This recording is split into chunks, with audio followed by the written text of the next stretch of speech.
Thanks for watching Film Buff. Really, honestly, it's fucking great. Oh, hello. How's it going, guys? It's me, Im. All right, man. I'm back for some Doctor Who. First of all, I need to thank all the amazing patrons. Thank you so much. I really do appreciate the support. Thank you for sticking around. And yeah, a reminder to anyone else, if you would like early access to the next episodes or full length, that's something new to my Patreon page. Full length reactions, check out any scene or check out the full thing. Entirely up to you. Super happy to provide that option. Oh, also, I have a new Twitter account. If you're into that, if you would like to follow me, there's links in the description. There's links in the pinned comment. Check it out. I'm starting all over again. Basically, my last account got suspended. It seems like it might be a permanent suspension. I'm still trying to get it back. Because that's an old account, man. Really old account. I had a lot of important contacts there. It's like a 10-year-old account, man. So I'm hoping to get it back, but I did make a new one. So if you're into that, if you're into Twitter, check out my new account. Drop a follow. I talk about everything there, everything I'm into. And yeah, I'm super happy to chat. That's about it. Let's just get right into the episode. That's what it did. It went. And if you think that was the most exciting day of my life, wait till you hear the rest. Oh boy.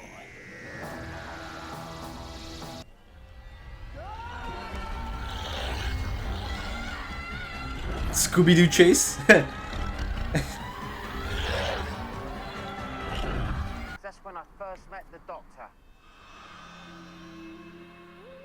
What was it? I must have been 3 or 4 years old. Middle of the night, I went downstairs, and there was this man.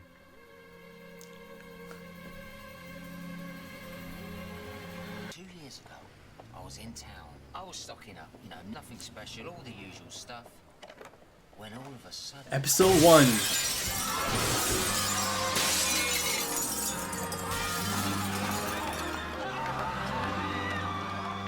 Months later, I'm back in town. I'm up west, looking for a new suit, something nice and smart, when I hear this plane overhead.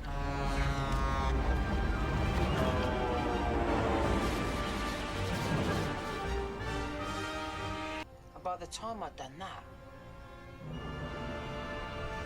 The Cigarettes. And then one day, on some obscure little blog by someone called Ursula Oh, Blake, great shot. it was like chance in a million. It was him. It was that man again, but the photo was new. It was taken on Christmas Day, but Christmas just gone. I didn't realize you were significant until Mr. Skinner pointed it out. Who's Mr. Skinner? Oh, there's a few of us. The inner sanctum, all studying this Doctor. Ooh. The Doctor isn't a man, he's more a collection of archetypes. Then there was Bridget. Now, all these different doctors come and go, but the single constant factor is this faux police box. It keeps cropping up throughout history. She lived way up north, but she Oh. traveled down without fail, just for the meetings. Next thing you know, musical Linda.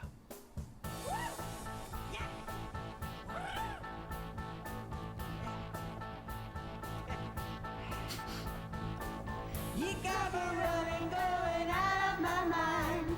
Listen to the sound of the universe. Yes.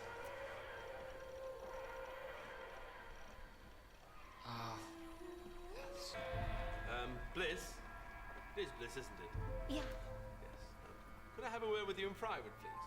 of course you can, yeah. Thank you. Goodbye. Ugh. Hit me, because you don't touch your said, so you get a rash and an itch. I can use this! Use that cane on him and you'll get one hell of a smack off me! Whoa. Never that kick. Is that completely understood, Mr. Kennedy? Duly noted. Back up, dude. Ursula Blake.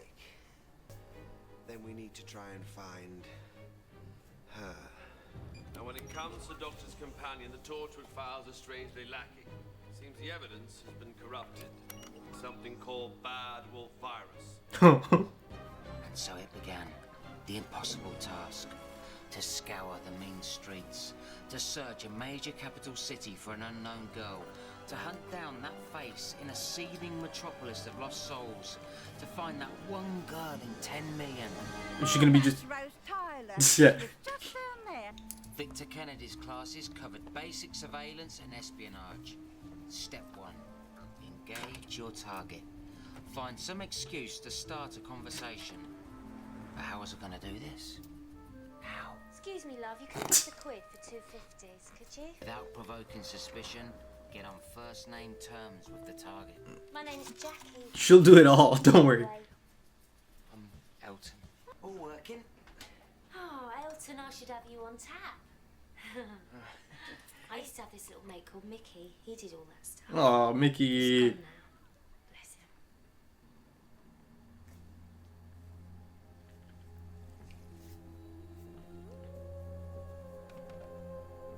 It's just me these days. Baby Rose. How did you manage it? Well, I had to work very hard. She keeps everything very close to her chest. That's a hell of a chest. But how do you move on? Step 5, that's the problem. Step 5. That's this week's homework. Del. Uh-oh. Here we go. Oh. Fixed. Here we are. A little reward for my favourite handyman. I shouldn't really have got the car outside. What, you could always splash out on a taxi or whatever. See what happens. Jackie.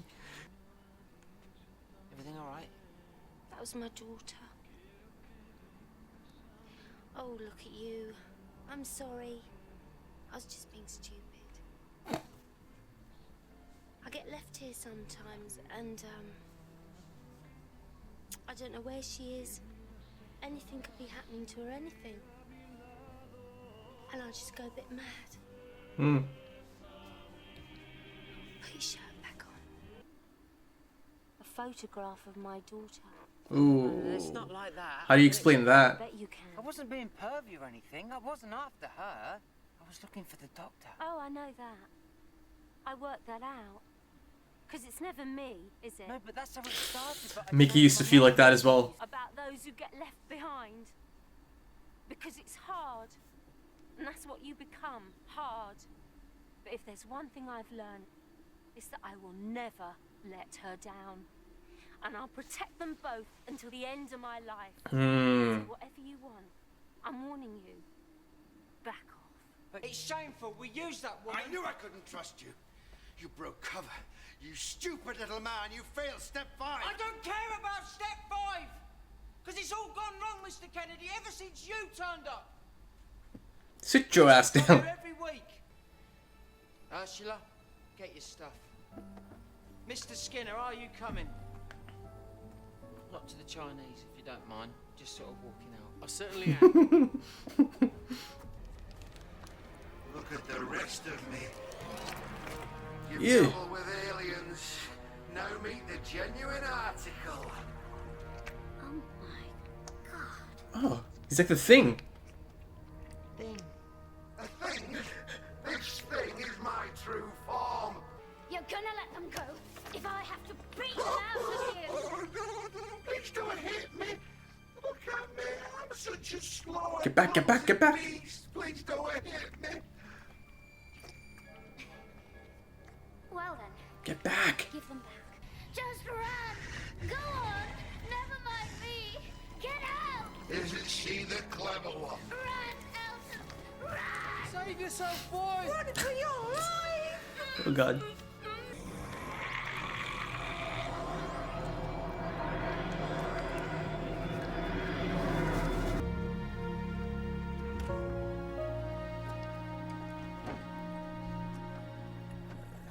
Someone wants a word with you. You upset my mum! The greatest feast of all, the Doctor. Interesting. Sort of absorbatrix. Absorbaloff. Absorbaloff, yes. Is it me or something? Not from Raxacoricophalopatorius, are you? No, I'm not the swine. I spit on them. I was born on their twin planet. Really? What's the twin planet, Raxacoricophalopatorius? Clom. Clom. Clom, yes, and I'll return there victorious. Bye bye, Elton. Oh. Bye bye. I thought they'd be...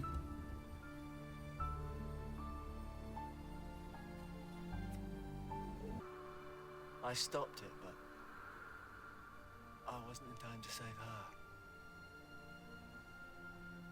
I'm sorry.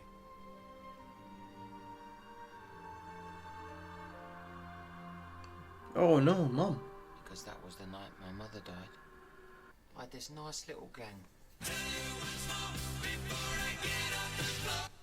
And they were destroyed. It's not his fault. Maybe that's what happens if you touch the doctor. I keep thinking of Rose and Jackie. And how much longer before they pay the price. Now don't get all miserable. Come on, Elton. You've still got me. Oh yeah. Because the doctor said he could do one last thing with his magic wand. Get in! At least I'll never age. And it really is quite peaceful.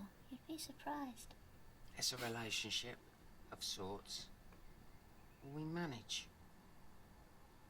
We've even got a bit of a love life. Oh, let's not go into that. And I don't care what anyone thinks.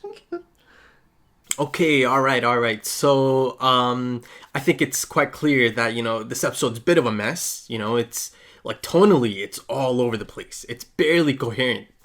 A lot of silly things in this episode. The monster itself, oh god. I mean, that character design is just awful. You know, it's really goofy, just really cheesy. Though it did remind me of The Thing. And right at the end, they're even implying that, you know, Elton's basically having oral sex with, like, a slab of concrete, you know? So, you know, so that's the silly stuff. That's the goofy stuff. The episode's full of it. But, you know, to be honest, I think I still enjoyed this much more than The Idiot's Lantern. I think, even though it does have a lot of silly things going on, if you put that aside, I think there are some interesting things that came out of this episode. The feeling I got here is that they're trying to give Tennant and Piper a bit of a break, you know, bit of a breather, you know, put them to the side because there's minimal participation, right, from both of them. But that also allowed for some interesting ideas to be explored. So one of the main things that really stood out this episode is Jackie. I think it did a great job of showing us Jackie's lifestyle, you know, like her day-to-day, now that, you know, her daughter is out of her life. Or since her daughter's been out of her life. That's one of the aspects of the show that hasn't really been shown so far. You know, Jackie and how she copes with all of this. And not just Rose, Mickey's gone as well, right? Later on in the episode, she even mentions Mickey. So it's clear that Mickey and Jackie had a great friendship, you know? They were there for each other now that Rose was off. You know, they really show us the human side of Jackie and how she deals with all of this, you know, being on her own. And later on, she even tells Elton, you know, let me tell you something about the people who get left behind because it's hard and that's what you become, hard. You know, her attempts to seduce Elton, you know, those are basically because she's lonely, right? That was a sad part of it, you know. You could see, even in those like goofy, almost like sex comedy type scenes, that she just wants a connection of some sort, you know? So even though it's meant to be comical, like in that moment, it did make me a little bit sad for Jackie, because you could tell, you know, she's just looking for a connection, even if it means a casual hookup, right?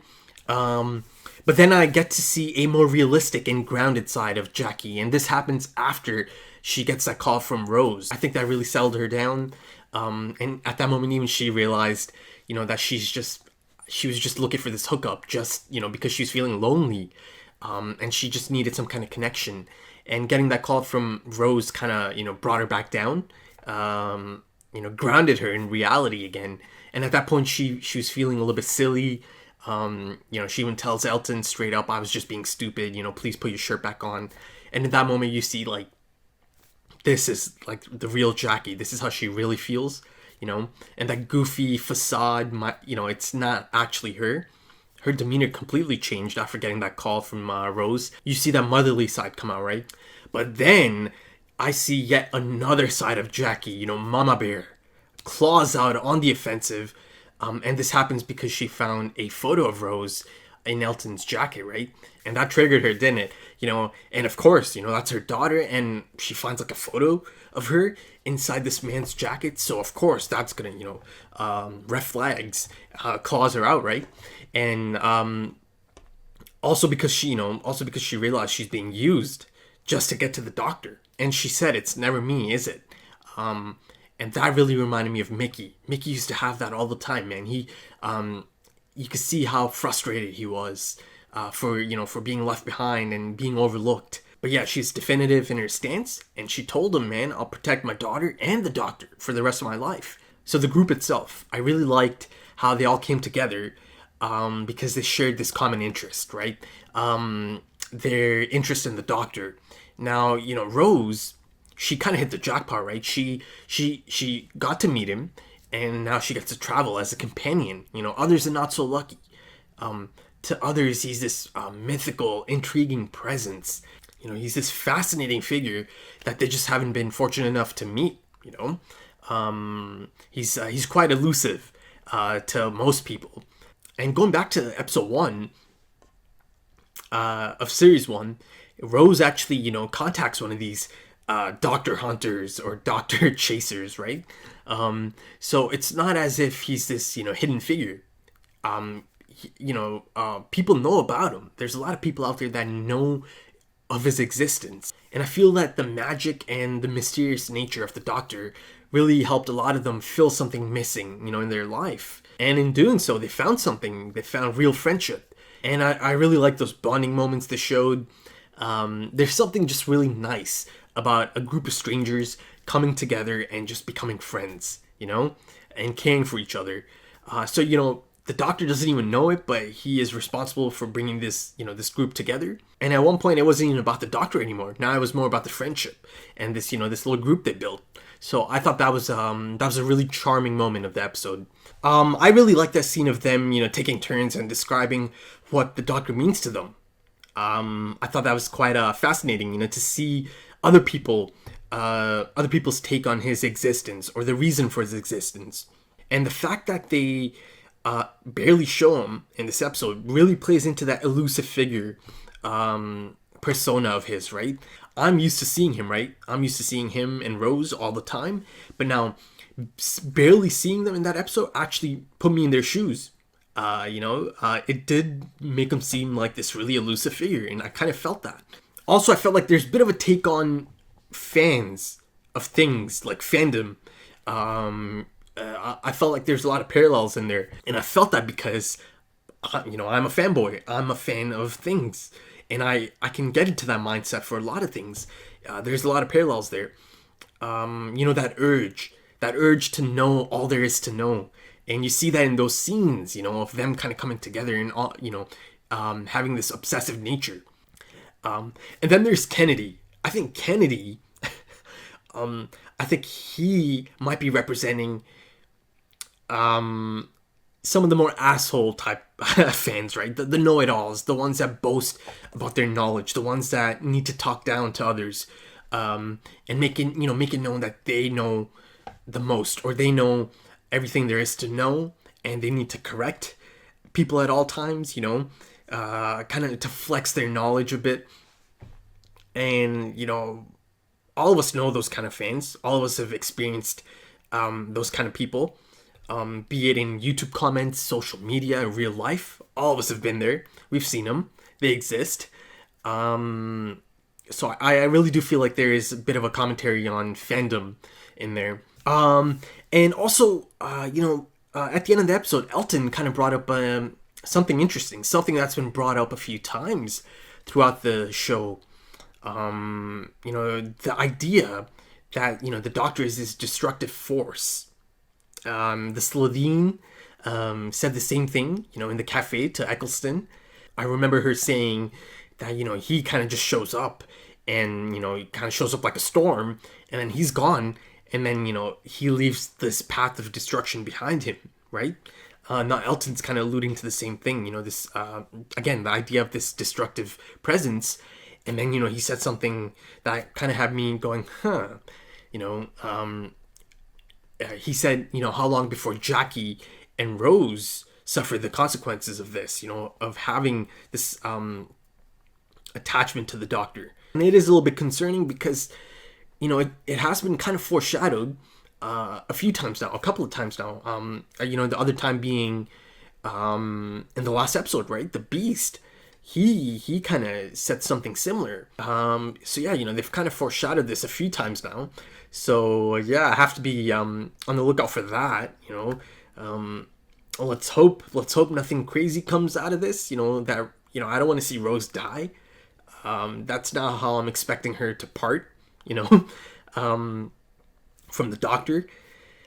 But yeah, let's see how it plays out. But I think I've covered the things I really wanted to talk about in this episode. Again, you know, like I said, it's a silly episode, but you know, I can't just sit here and like just focus on that. Yes, it's a silly episode. I got that out. You know, I got that out of my system in the beginning. Let's focus on the positives, right? The pros. There's cons. I covered the cons. Let's focus on the pros, because there are pros in this episode.